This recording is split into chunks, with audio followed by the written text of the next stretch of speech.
Please respond. Yeah. So good afternoon. Once again, we are now with the 42 students of the class. There are 3 students yet to join. And we have just now in the previous lecture looked at how to find out the resultant of system of forces, right? So in this lecture number 3, we have just looked at resultant of concurrent system of force and parallel system of forces. First 2 points that we have looked at. And now in this 4th lecture, I'm going to explain you what is, how do you find out resultant of planar general force system. So you know the term general force system I refer here, which is neither concurrent nor parallel. Right? So what is important here? A force resultant has to be represented by its magnitude. I'm again and again saying that so that it should be hammered in your mind. Its direction So the questions and like this line of action or point of application is called.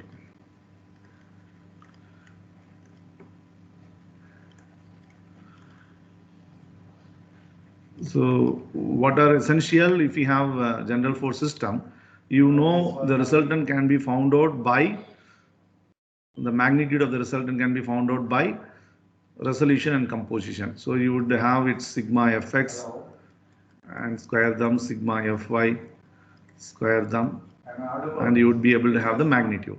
And you know the direction, it is tan inverse of sigma fy by sigma fx. And then the third point, line of action or point of application, you have to apply Waring-Nernst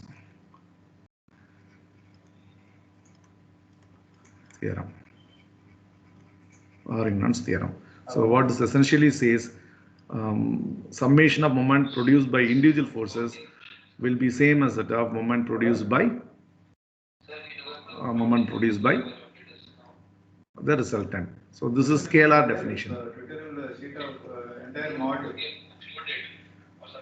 If I have to represent the same vectorially, a moment vector obtained at point A for an entire forces would be same as that of say R cross R, right? This vector. So here like you have D, you will have an R vector. You will look at the vectorial definition of a moment of a force later in the next class also, not now. And we will go ahead with solving a problem looking at system of forces acting on body, which is now a general force system, right? For that I have an example problem. So look at that now here. Sir, there is a disturbance in the background, sir. Yeah, because what's happening, there are parallel classes. So my other colleague is taking the class. I have to go to the classroom otherwise, right? Just to adjust today and next class, no, I would find another class and classroom and go there, right? Anyhow, I'm very close to my laptop. Please adjust for today's class. Anyhow, it's recorded. You can listen back again. Next class, I would see that I am in a different classroom. Okay, that's fine. Yes, Did sir. you get? Yeah. See, look at now this problem. It's very interesting again. There are 4 forces act on this plate shown in this figure 1. Find the resultant of these forces and locate 2 points where the line of action of the resultant intersects the edges of the plate, it is asked. Anyhow, we will find out that. So, but how this is general planar general force system. So that's what you have to first understand.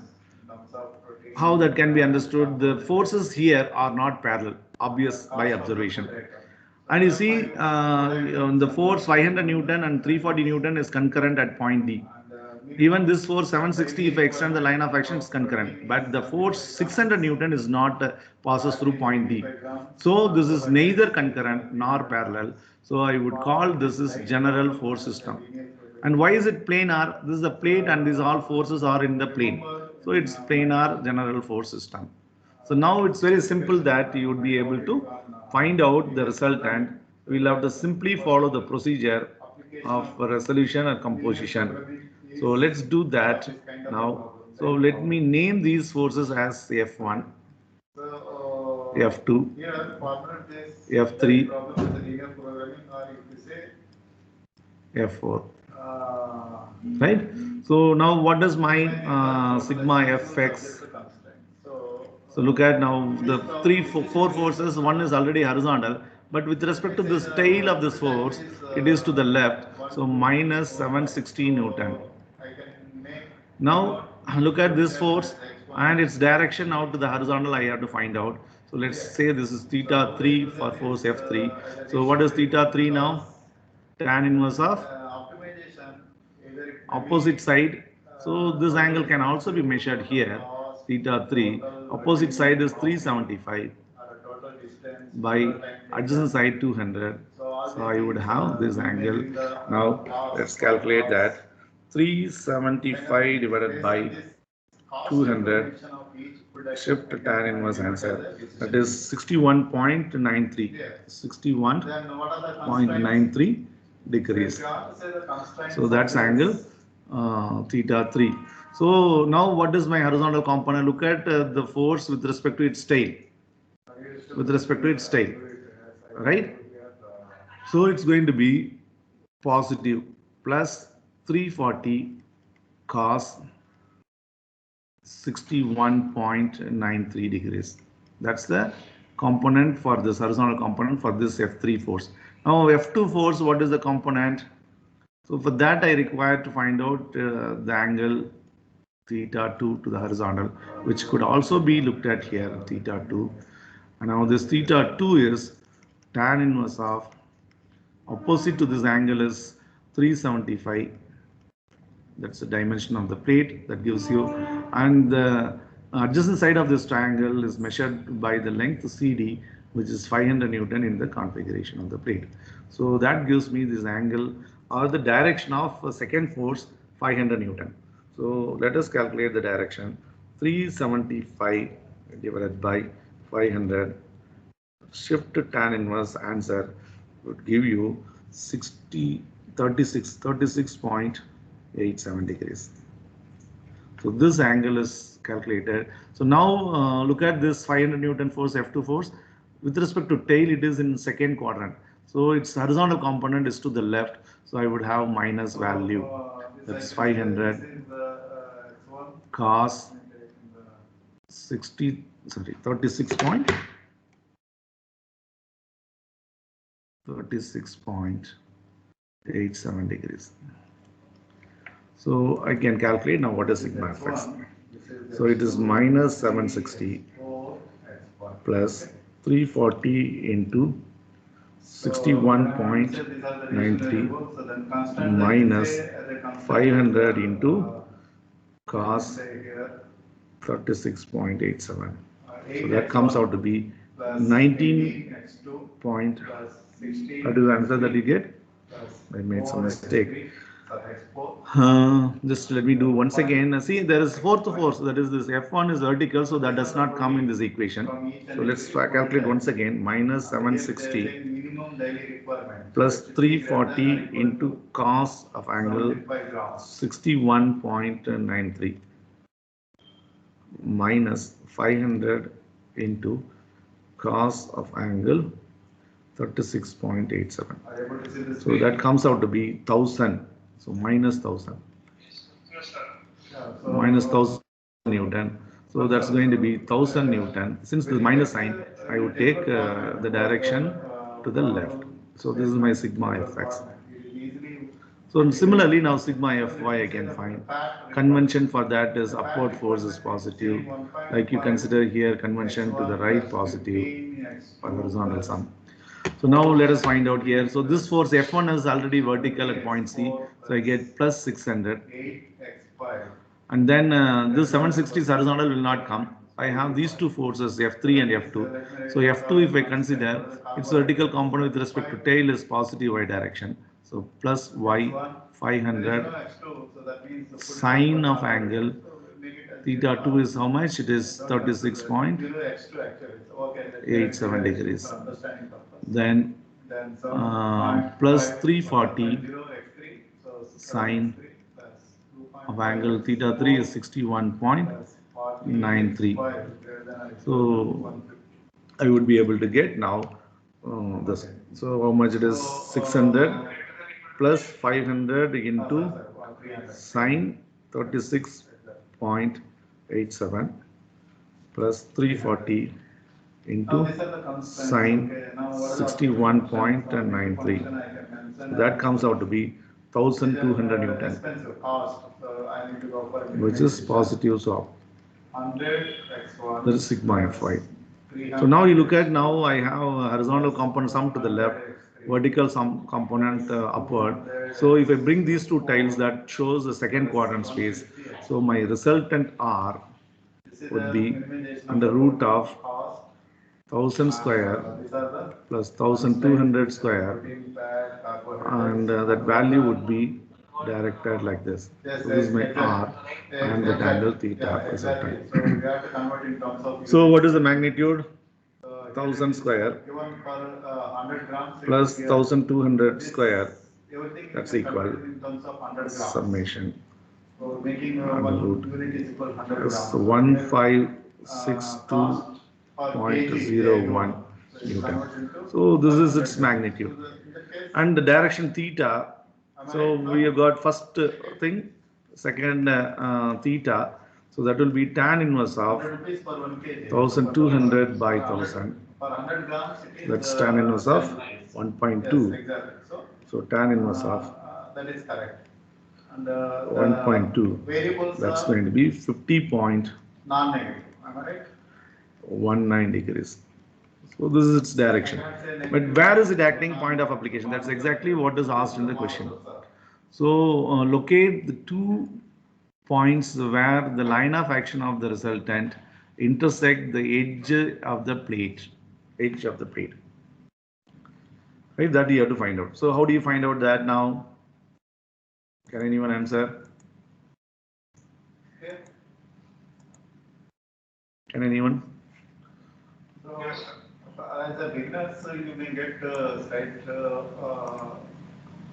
definition of the problem. Aravind? In some courses, some cases, Venkat? logical understanding of the problem statement and Priyansh Pandey?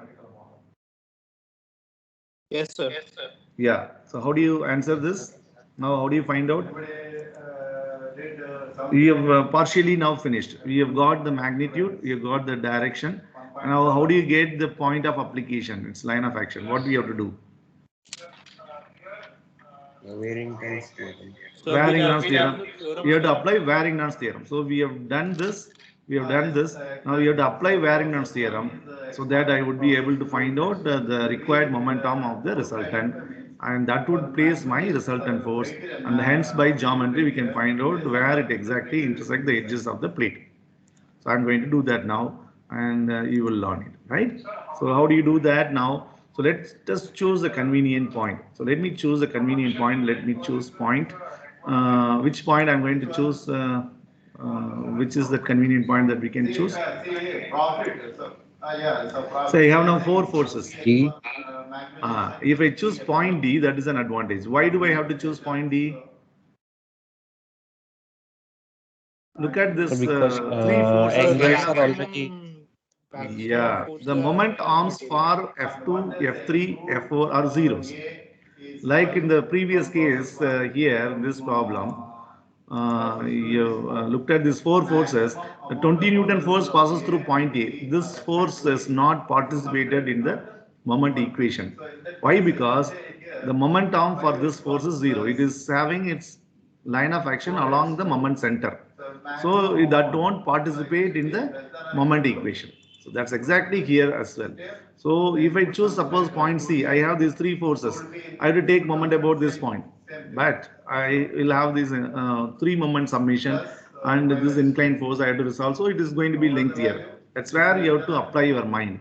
You rightly said, I appreciate that this point D is to be chosen, so that these 3 forces would not participate in the moment equation. I would have the moment of the system entirely only by this. So let us calculate that way only. So let's find out now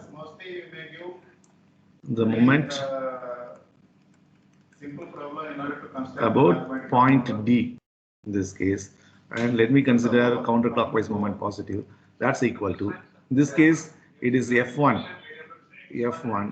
into the moment arm 500 mm. That's 0.5 meter.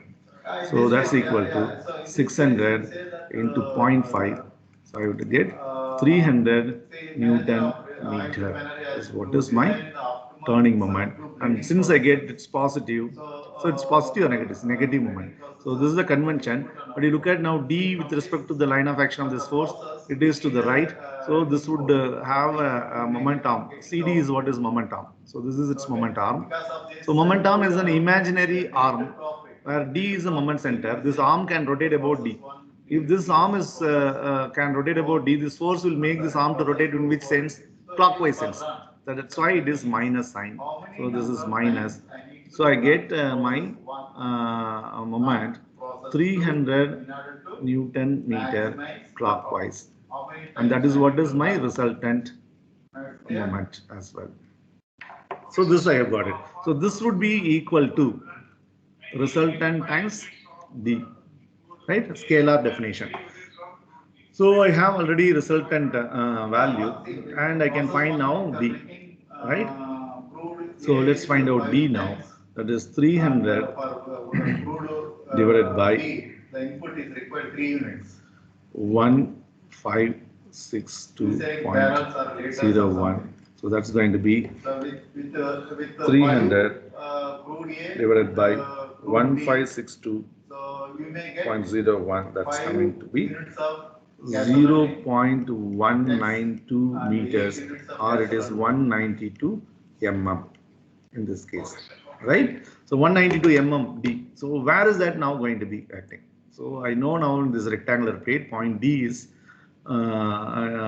given by distance 500 from point C.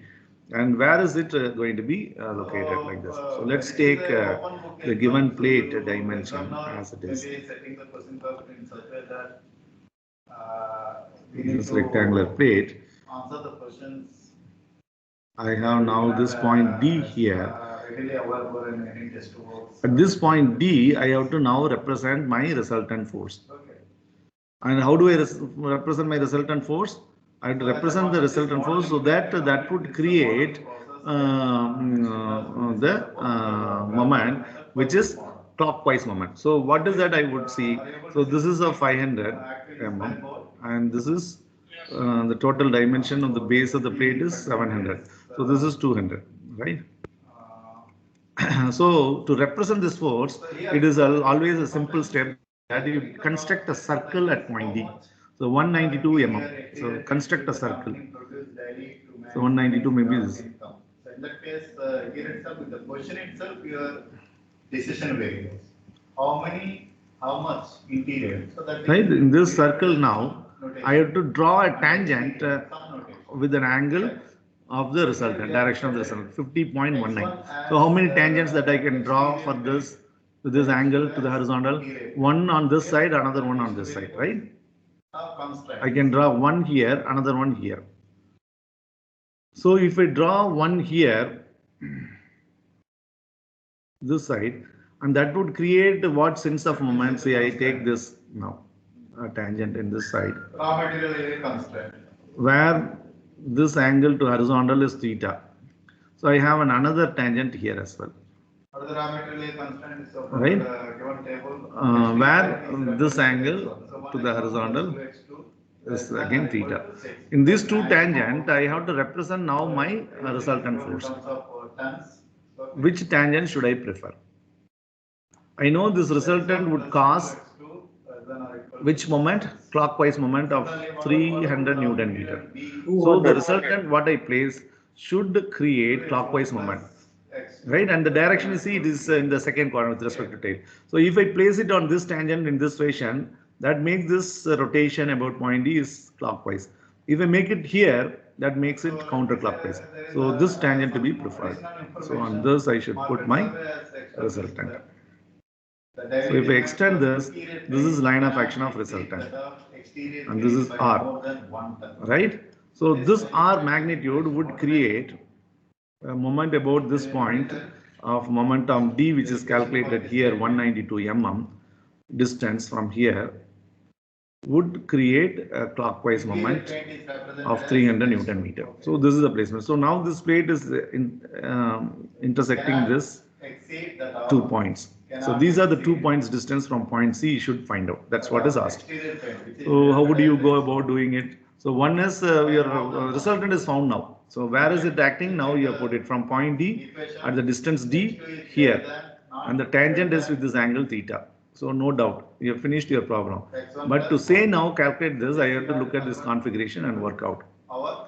So how do you do that now? So that means minus x1 plus How do you do that now? less than or equal to 1. Am I right? So I know now this distance D. I know now this angle is theta. For all other, So if this is an inclined slope theta and this is right angle, that will have here to the vertical same angle theta. That's an important geometry that you have learned. So if I have a slope maximum demand constant is and if I draw normal to the slope, if the second statement and that will have the same angle theta to the vertical. So this is an important geometrical understanding theorem that you should remember.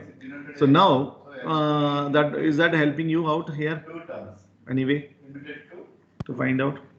So I know in this triangle this distance. so that means Do I know any other distance here? maximum demand is limited I do not know this. maximum equal I do not know so it may be this 0 distance or as well. 1.5 to 2.5 In this triangle, I know only D. So how do I find out now? So now object function. What is the object function here? These two. Total profit or revenue? Something is given. What is the idea? Can anyone Price. Work out and tell me. Sales price per ton 3,000 per hectare interior. So wholesale price. That means I want to go for maximization of the sales. So okay. So for the Can anyone work out and tell me? 3,000 per exterior. Object function is total sales. I want to go for maximization. So okay. So 3,000 is 1 plus 2,000. So look at this geometry again carefully. So let me say this as in terms I have now my resultant acting from here at a distance 192.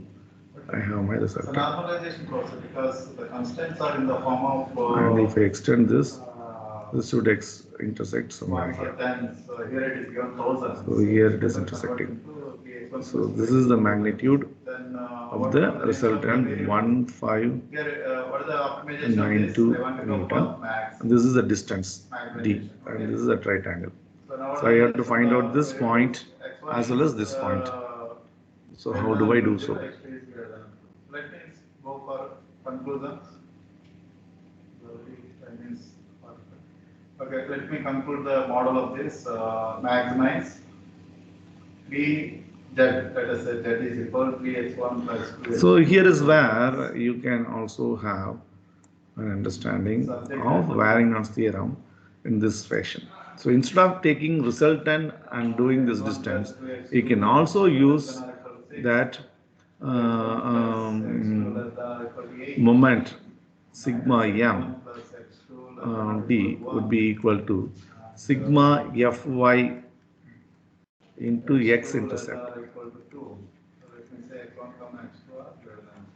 or sigma fx into y-intercept. So how do you get that? Supposing I resolve this force at, I take this force. So look at this. So what do I do? Just now we have learned about what do you mean by equivalent force coupled system. So if I have this R represented at point D, this is my R here, right? And I cancel that R here again. So this same thing I can R. So already I have till this point R. So this force Okay. is So it R here. represents, This is R here now, right? So this R and this R create what? A couple. If you have any And this create questions, a force. So now a couple is a free vector. The resultant of this system, if I look at, by force magnitude, this goes off, right? Only this R is there. So if I resolve this R into two components, say Rx and Ry. the methods.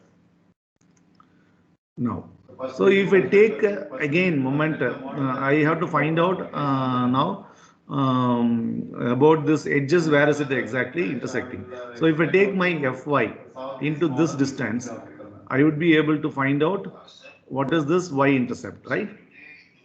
So Fy into x-intercept is what is this moment, or Fx into y-intercept is what is this moment. So if I use this, the intercepts are from x, from point D, and that would give me this. So for that I would have x-intercept This week, no will problem. be minus 300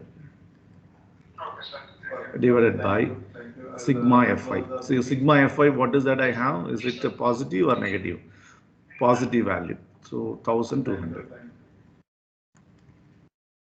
So let us find out this. So that's going to be 300 divided by 1200. That's 0.25 minus 0.25. So what does this minus sign says? From point D, it is at a distance 0.25 to the left. So I would have this point of intersection. Say this point is in this rectangle. What are the names given for the matter? A, B, C, D, E.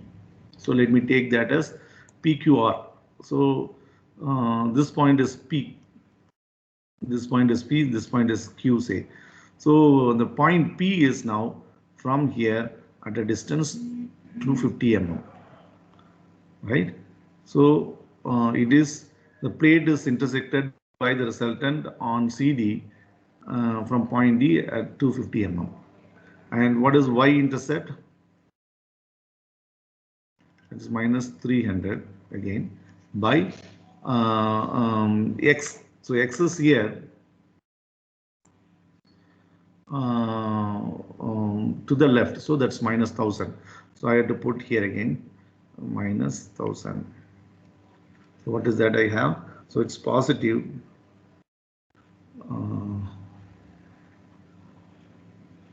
That's positive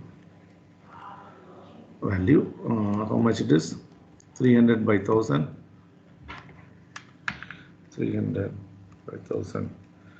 Get 0.3. Yeah, 0.3 positive. So that means in positive y-axis upward.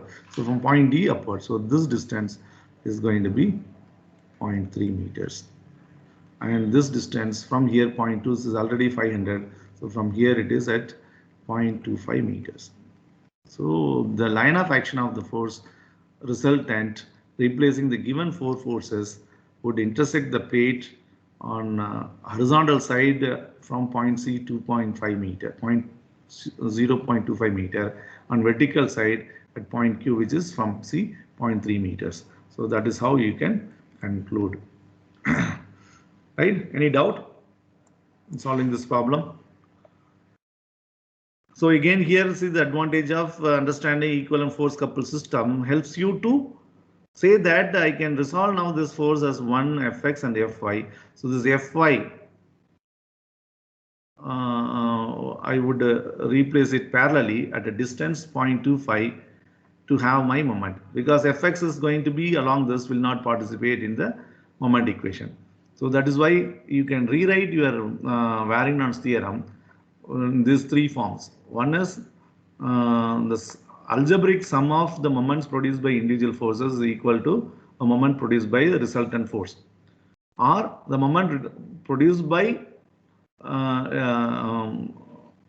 resultant component along horizontal direction, x component into y-intercept or y component into x-intercept.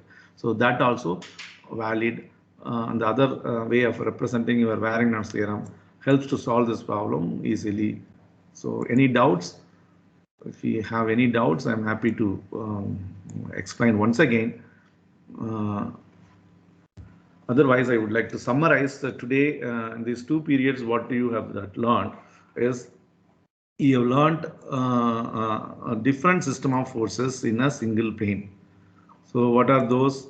You can have three groups. One is concurrent system of force, parallel system of forces, and general system of forces. And you know, if these system of forces are given, you have to play around and find out its single force called a resultant, and you would be able to do that comfortably in two steps for concurrent system of forces. As you know, point of application is the concurrent point itself. Whereas you looked at system of force which is not concurrent but parallel system of forces that appears on the screen. You see that finding magnitude and direction is quick, so easier because it's one component, but you are not ending only finding magnitude and direction. The point of application is very important. The point of application to do here, you require to understand the definition of moment of a force about a point. In case of planar system of force, the point is the axis about which the entire system can have an effect of rotation if it is not fully constrained, partially constrained, right? And you are able to apply because you understood moment of a force the theorem called Varignor's theorem, very important. So Varignor's theorem is important to find out resultant of system of forces which are not concurrent, right? Yeah, when you have a parallel force system or general force system, you require them to apply. So you are comfortably able to apply that and you are able to solve for this. And the problem is so chosen that you have understood an important point or the concept called an equivalent force couple system in today's class. And you have understood what do you mean by couple and what do you mean by moment of a force. Of course, on these 2 points, I am going to explain you further and make a clarity of these two. Once again, as we solve some problem in coming classes. But you got a point clear for you. And then we were doing it in the lecture number 4. How do you find out the resultant of system of force in a plane which is neither concurrent nor parallel, with this example problem appearing on the screen at the moment. And again, you are able to apply Varignor's theorem to solve this problem. And you see this Varignor's theorem can be represented in these three forms. One is sigma md is same as that of resultant times d. It's a scalar definition only, I'm writing it. And then sigma md can also be represented as sigma fi into x-intercept or sigma fi into y-intercept. So this form of Varignor's theorem equation helps you to solve to find out the line of action, or you extend the line of action. Where is the line of action of the resultant intersect the plate that you have understood. All right. So here, if you are not, you can represent pictorially 2 ways your answers. So let me put both the diagrams and complete today's class. So in the next slide, I'll put that. So let's take the given problem plate. We can represent our resultant in 2 ways. The given 4 forces can be replaced conveniently and represented at point D by its resultant force and its direction, also along with its couple moment. MD resultant. This one. Or you can represent not at point D along the line of action which you have determined in today's class. In this, you can represent your resultant force alone, which is placed from the point D by its moment center D, which we have calculated, right? So this angle is theta, and this momentum angle to the vertical also theta. right? Yeah. So this is another representation. So in that process, you got the position of this point. So this is at 0.3 meters above. This is at 0.25 meters from here, right? So both the answers are correct. So the four forces acting are replaced by a single force. You can represent either by exact line of action in the plate or by an equivalent force couple at the point D. Is that clear? If you have understood that, I would stop today's lecture and we would again meet on Wednesday at 1 o'clock. Is it clear? Excuse me, sir. Yeah. So I have a doubt in the previous question, sir. Yeah. Which one? Can you go to the previous slide, sir? Previous problem. Previous slide. Yeah. Here. Sir, in finding the moment on point D, but it Yeah. take minus F1, sir. It should be positive F1, right, sir? F1 into, see, look at now point D is where is it located with respect to F1 force to its right, right? What is momentum in this diagram? The momentum for the force F1 is CD, right? So momentum can be assumed to be an imaginary needle hinged at point D. So the needle will be rotated by this force. So this force will make the needle to rotate about point D in which direction? Clockwise or counterclockwise? Clockwise direction, so it's negative. That's why it's minus. So based on the direction, you have to decide the sign, sir. Yeah, yeah. So always in our mechanics course, you take clockwise moment is negative, counterclockwise moment positive. And forces to the right positive, forces upward directed are positive. So this is the convention. So I would always represent while solving the problem at the beginning, the convention to the right force, upward force, and the couple counterclockwise positive. This is the convention that you need to follow. If comes against this direction in calculation, you have to put like if sigma fx you calculate minus sign it comes. That's why I have taken it to the left. Sigma fy calculation coming positive, so I have taken it as it is upward. But moment calculation about point D I got minus, so I have to take it clockwise. So this minus sign I remove the minus and put it as a clockwise sense, right? Yeah, okay. And that is helping us here also, which is a tangent out of these two drawn for the circle to be chosen. If I would have chosen R on this side, what would happen? This D and this is R. So point D where the momentum is hinged and the momentum will be rotating in counterclockwise. But what is that we calculate? The resultant effect is clockwise couple, clockwise moment. That's why I have to take my resultant on this side, right? Clear? Thank you, sir. Yeah. Yeah. So if there are no more doubts, let me stop recording. And you have another 5 minutes to go for your lecture. So I'll stop recording.